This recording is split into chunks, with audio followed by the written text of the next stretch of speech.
Bienvenue sur les ondes de la magie de l'auto-guérison. Je suis Alice Rebière, naturopathe et coach. C'est une maladie auto-immune qui m'a permis de devenir moi-même. Je me suis passionnée pour la santé naturelle et je me suis créé la chance d'avoir une profession que j'adore. À travers le coaching, j'ai compris la puissance de l'entrepreneuriat pour aligner ce que je fais et qui je suis en toute liberté. Aujourd'hui, je me sens plus épanouie que jamais. Mon parcours de vie me montre chaque jour que tout est possible. Je suis convaincue que chaque épreuve peut être transformée pour nous rapprocher de la guérison de notre âme. Ce podcast a pour vocation de vous faire découvrir et maîtriser les pouvoirs magiques de votre corps et de votre esprit. Prêt à attirer à vous le meilleur ? Axio! Bonjour à tous, je suis ravie de vous retrouver pour ce nouvel épisode. La thématique dont je vais parler aujourd'hui, c'est la peur qui vous empêche d'avancer dans la vie, et plus particulièrement la peur qui vous empêche d'avancer vers votre rémission, si jamais vous êtes malade, ou bien vers le succès, ou bien vers toute autre chose qui vous fait envie, mais que vous n'arrivez pas à atteindre aujourd'hui. Je prends des pincettes pour ce sujet, mais en même temps, disons-le clairement, je vais clairement mettre les pieds dans le plat. Peut-être qu'il y a certaines parties qui vont vous choquer, vous surprendre dans un premier temps. Ce que je vous propose dans ce cas, c'est de laisser infuser ce que je dis et de voir comment est-ce que ça résonne en vous après coup. Ce ne sera pas forcément confortable, quoi. Donc, pour moi, c'est une peur qui empêche à la fois d'aller vers la rémission en termes de santé, mais qui empêche aussi d'avancer dans la vie, vers son succès, vers l'abondance sous toutes ses formes.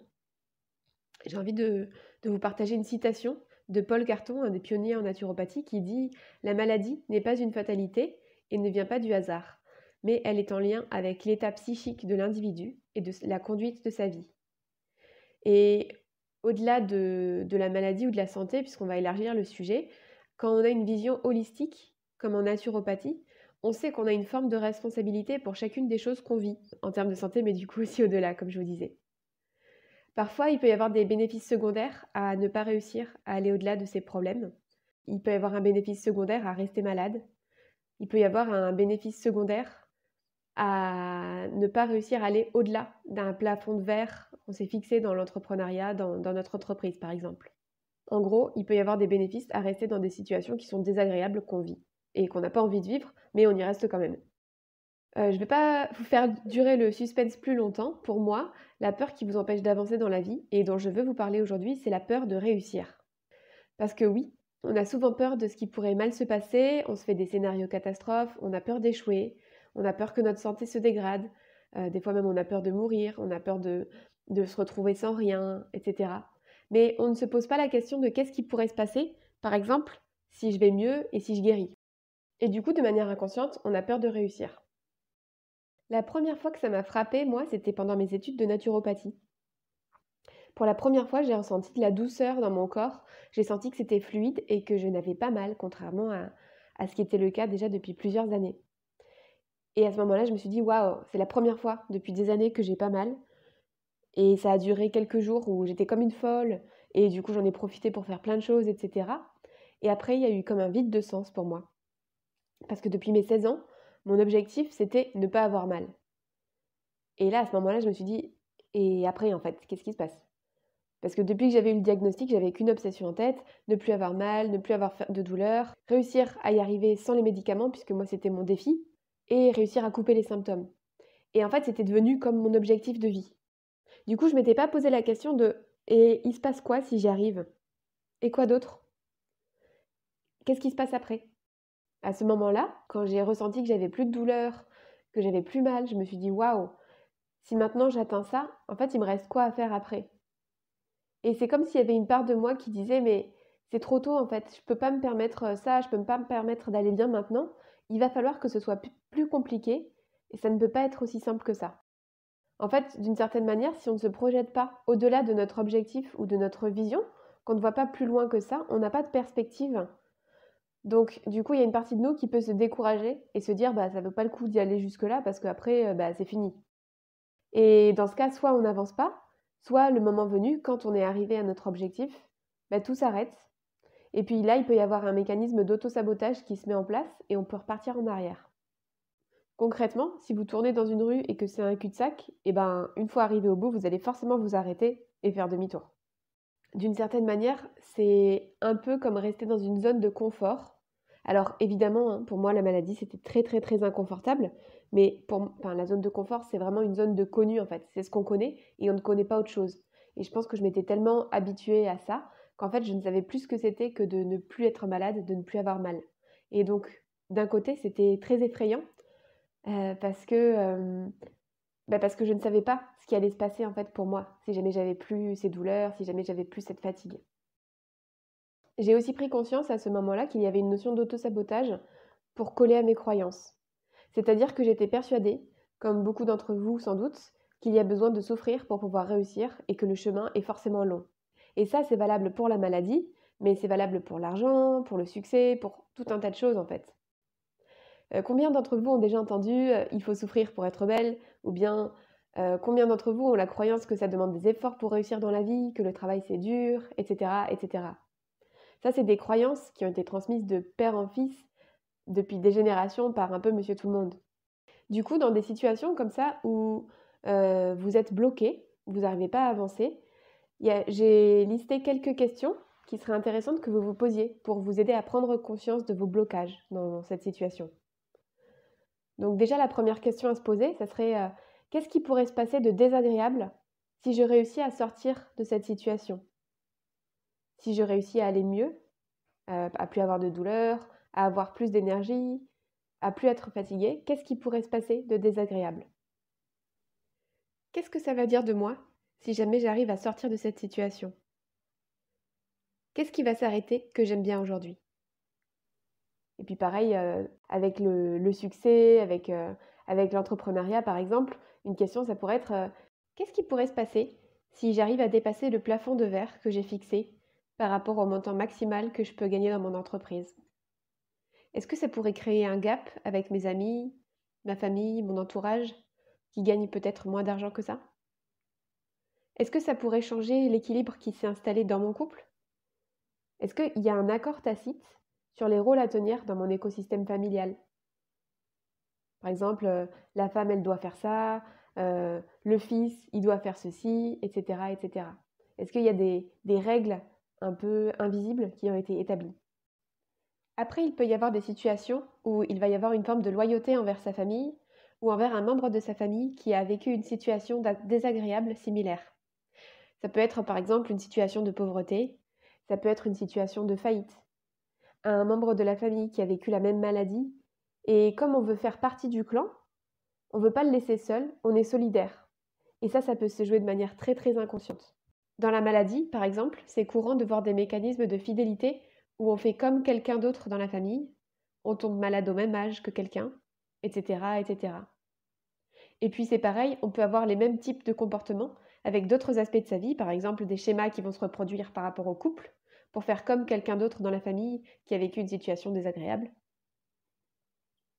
Ça, c'était la première partie de ce que je voulais vous présenter par rapport à tous les autosabotages qui existent et qui peuvent exister dans des situations où on n'arrive pas à s'en sortir. Ensuite, il y a la notion de bénéfice caché à rester dans une situation qui est inconfortable, que ce soit la maladie, la pauvreté, l'échec, etc., etc. La solitude aussi par rapport au couple. Un bénéfice, c'est une satisfaction directe ou indirecte à rester dans une situation. Et le bénéfice primaire, c'est celui qui nous fait arriver dans cette situation. Et le bénéfice secondaire, c'est celui qui nous fait rester dans cette situation. Par exemple, ça peut être je ne travaille plus, mais je touche des allocations. Et finalement, c'est confortable parce que j'ai rien à faire et ça arrive tout seul. Je vous avais prévenu que cet épisode, il pouvait vous faire grincer des dents. Autre exemple, qui n'a rien à voir, je ne rédige pas mon mémoire de fin d'études parce que derrière, ça veut dire que je vais être officiellement diplômée et que je vais devoir assurer cette responsabilité, chercher un emploi et je ne me sens pas prête, donc je procrastine. Je suis sûre que vous pouvez penser à plein d'autres choses et je vous laisse réfléchir à quels sont les bénéfices secondaires qu'il y a pour vous et qui vous font rester dans la situation qui est inconfortable pour vous en ce moment. Moi, je voulais vous parler aussi de Carl Simonton, qui est un médecin cancérologue, enfin c'était un médecin cancérologue puisqu'il est mort, et il a écrit un livre qui s'appelle Guérir envers et contre tout. Et dans son livre, il pose la question de qu'est-ce que la maladie vous permet ou vous permet d'éviter. Et encore une fois, moi je vais me permettre d'élargir à qu'est-ce que la situation désagréable dans laquelle vous êtes vous permet ou vous permet d'éviter. que ce soit la santé, le succès, la richesse, etc. Carl Simonton, il donne 5 bénéfices à rester dans cette situation désagréable. Je vais vous les donner. Donc le premier, c'est la permission à ne pas affronter un problème ou une situation difficile. Le deuxième, c'est recevoir de l'attention, des soins de l'entourage. Le troisième, c'est retrouver de l'énergie psychique pour traiter un problème ou changer d'optique. Le quatrième, c'est modifier ses habitudes indésirables. Et le cinquième, c'est ne pas satisfaire sa propre attente ou celle des autres. Moi, j'ai déjà vécu ces 5 bénéfices dans différentes situations. Donc, je vais vous donner mes exemples à moi pour que peut-être ça vous permette, vous, de mettre en évidence ce qui se joue pour vous. Donc, par exemple, pour ce premier bénéfice, donc la permission de ne pas affronter un problème ou une situation difficile, je vais vous donner mon exemple. Donc, quand j'étais en entreprise et que je me faisais harceler sexuellement par une personne de l'entreprise, il y a une période où elle était en vacances. Et le jour où elle est rentrée de vacances, j'ai déclenché des vertiges qui sont apparus comme ça, vraiment en l'espace d'un claquement de doigts, et qui étaient tellement insupportables que j'ai dû quitter le boulot directement. On est venu me chercher et j'ai été arrêtée pendant 4 jours parce que mon corps, il voulait éviter cette situation difficile de revoir cette personne. Deuxième bénéfice à rester dans une situation compliquée, donc recevoir de l'attention et des soins de l'entourage. Moi, avant, quand j'avais vraiment beaucoup de douleurs, j'allais à la kiné 2 fois par semaine. Et vous savez, c'est un peu comme le coup de l'enfant malade. J'allais pas bien et du coup, j'avais de l'attention de mon entourage, donc de ma famille, mais aussi de la kiné. Même en fait avec mes amis, quand je voyageais, comme j'avais mal au dos, c'était toujours moi qui avais le lit le plus confortable, par exemple. J'avais droit à des massages parce que j'avais mal au dos, etc., etc. Donc finalement, en fait, il y avait un côté où il y avait des côtés confortables à être malade pour moi. Le troisième bénéfice, c'est retrouver de l'énergie psychique pour traiter un problème ou changer d'optique. Alors moi, mon exemple, c'est quelque chose qui m'arrive, qui m'est pas arrivé depuis longtemps, heureusement, mais qui m'arrive de temps en temps, c'est quand je suis dans une situation de stress où j'ai beaucoup de trucs à gérer de partout, que ce soit pour le travail, en perso, que mon agenda est débordé, que j'ai aucun répit. C'est le genre de moment où en fait je vais facilement tomber malade, que je vais avoir une grosse grippe par exemple, comme si mon corps il me disait, en fait tu vas t'arrêter et tu vas récupérer de l'énergie psychique, tu vas arrêter de stresser dans tous les sens et tu vas arrêter de dissiper ton énergie et ça va te permettre de repartir après derrière. Quatrième bénéfice, modifier ses habitudes indésirables. Alors même exemple que juste avant pour moi, dans des périodes où j'ai été complètement surchargée, ça m'a demandé de modifier mes habitudes et du coup ça m'a fait tomber malade dans ces moments-là. Mais ça pourrait être par exemple quelqu'un qui a une crise de vomissement après être allé à son 4e fast-food de la semaine par exemple. Et là il va prendre conscience que son corps il lui dit stop. Et cinquième bénéfice, ne pas satisfaire sa propre attente ou celle des autres. Là, j'ai un peu moins d'exemples, mais je donnerai un exemple de quelqu'un d'autre que je connais. Il s'agit d'une ado dont l'attente des parents était très forte scolairement, et je pense qu'une partie d'elle ne se sentait pas capable.